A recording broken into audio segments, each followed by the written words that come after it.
The crystalline halls of the Galactic Assembly trembled not from seismic activity, but from the collective breath held by 10,000 species. Lizzie Chen stood at the human delegation's podium, her knuckles white against the translucent surface, while Dorian Torres remained seated behind her, his fingers dancing across a quantum tablet that pulsed with encrypted data. "The motion is clear," Ambassador Velquin announced, his 3 vocal chambers producing harmonics that made the translation matrices struggle. The Vel were the oldest species in the Assembly, their civilization spanning 42 million years. Humanity must surrender all faster-than-light technology and submit to technological quarantine. The species of the galaxy have spoken. Lizzie's jaw tightened. 3 months. 3 months since the incident at Kepler-4 for 2b, where a human mining expedition had accidentally discovered what the galaxy had hidden for eons. Proof that FTL travel was slowly unraveling space-time itself. Every jump, every casual leap across light years was tearing microscopic holes in reality. The accumulated damage of a million years of galactic commerce had created a ticking clock.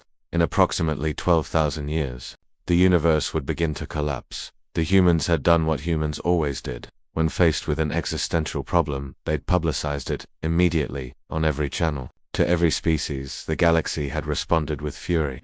17 species have already submitted, Dorian whispered, leaning forward. His dark eyes reflected the holographic vote count suspended above the assembly floor. Crimson markers, species after species, abandoning FTL, retreating to their home systems, accepting isolation as the price of survival. But humanity's marker remained defiant blue.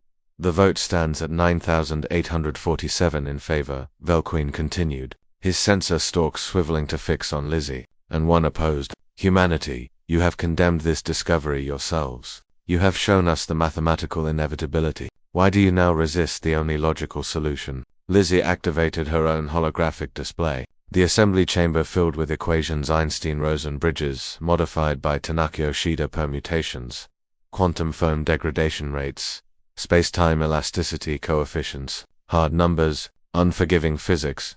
"Because you're solving the wrong problem," Lizzie said, her voice steady despite the weight of 10,000 species' attention. "Yes, FTL travel damages space-time. Yes, we have 12,000 years before critical cascade. But technological quarantine, isolating each species to sublight speeds." She shook her head. "That's not a solution. That's surrender. You would doom us all for your pride." The Xyla representative's question came as a burst of bioluminescent pulses, translated into flat words that couldn't capture the species' horror. "I would doom us all for our potential," Lizzie countered. She swiped her hand through the hologram and the equations reformed into a schematic. 3 months. In 3 months, working with 17 research institutions across human space, we've developed this. The device rotated in the projection, a toroidal structure with nested field generators, exotic matter condensers, and what appeared to be a controlled singularity at its core.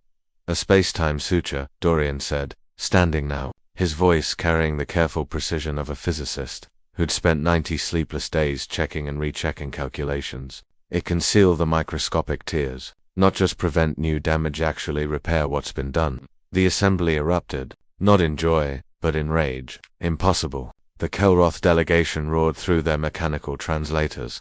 "Theoretical fantasy," added the Morphic's collective consciousness. "Dangerous human arrogance." This from the usually placid Serenian monks. Velquin's sensor stalks retracted into his carapace, a sign of deep distress in his species. "You offer hope as poison. Even if this device could work theoretically, the energy requirements would be astronomical," Lizzie interrupted. "Literally, each suture device would need to harvest energy from a star. Not solar panels, not Dyson Swarm's direct stellar core tapping. It's obscene. It's dangerous. It requires technology we barely understand and materials that don't naturally exist." She paused, meeting the compound eyes, the sensor arrays, the quantum state observers of the assembled species. "It's also achievable, but not by us alone. Not in 12,000 years." Dorian advanced the projection. Star systems lit up across the holographic galaxy, thousands of them, each marked with probability matrices and resource allocation charts.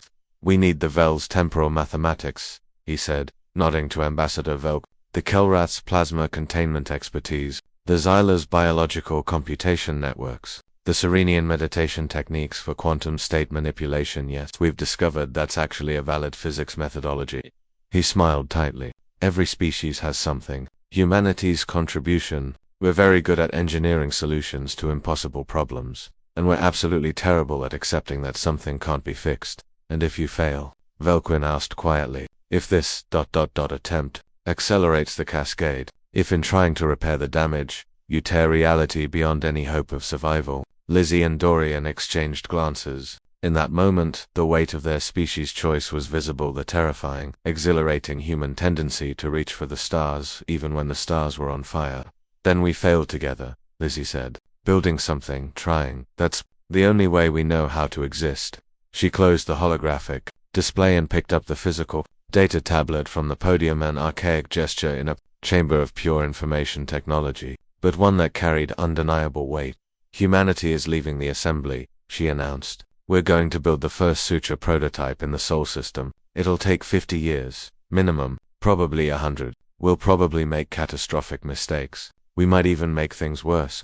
She tucked the tablet under her arm. But we're going to try, and our data, our research, everything we learn, it's open source, available to any species that wants to help, or to any species that wants to prepare their own solution if ours fails.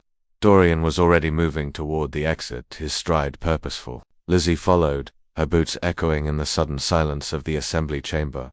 They were 20 meters from the doors when the first voice called out, "Wait!" The Serenian delegation, all 7 of their representatives speaking in perfect unison through quantum-linked consciousness.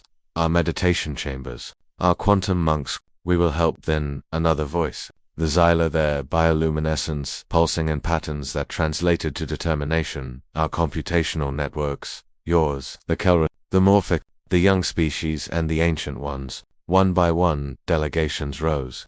Their various forms of communication creating a symphony of commitment that the translation matrices struggled to process.